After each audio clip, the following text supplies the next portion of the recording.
I'm Sarah Beeler, and this is my wrap-up video. So, before this class, I did not know what an information professional was.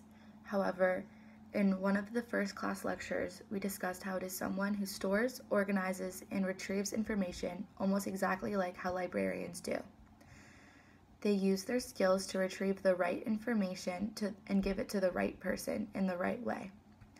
They collect and record this information for the company they work for, and their literal job is to retrieve it when the information is needed.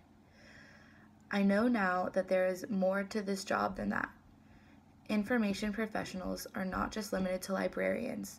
They can also include knowledge managers, chief information officers, web developers, and information brokers or consultants.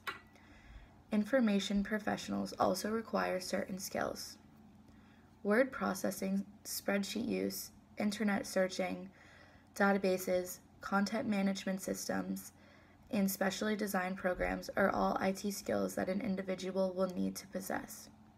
They also use their skills and knowledge to better the company they work for in some way.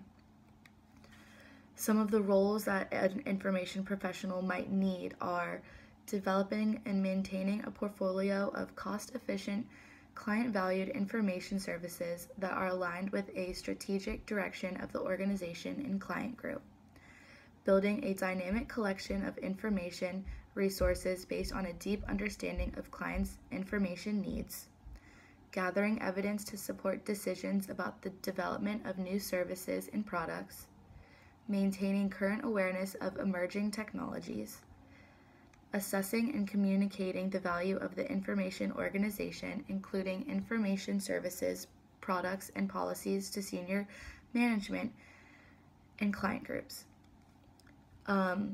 contributing efficiently to senior management strategies and decisions regarding information application tools and technologies and policies for the organization.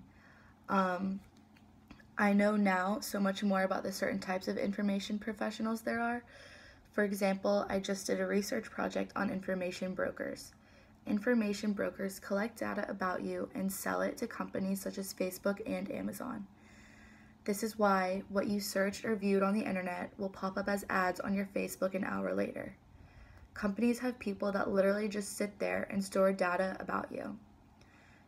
They can store any information about you too. This could range from public records, changing addresses, driving records, social media networking sites, voter registration lists, consumer purchasing, web browsing history, etc. People literally get paid to collect data upon data on you and thousands of others.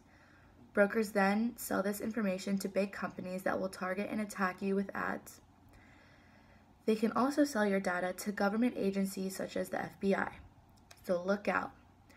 It's actually funny because all the big companies that do this, no one has ever heard of. For example, like one of them starts with an A and I can't even pronounce it and I'd never heard of it, but they probably have hundreds of thousands of browsing history that I have. You also cannot find out what data brokers have on you and how they got it or what they're going to use it for. It's really difficult to get this data that they have on you erased, so be careful. There was an article that I read earlier this year and didn't really understand until after knowing more about data brokers, but the CVS cards that everyone uses that are quote-unquote used for rewards basically just store all your history of what you're buying at CVS, and that's how basically they know what coupons to give you, because it's like, oh, here, buy Tampax Pearl, great, I got them a month ago, thanks for reminding me that, whatever.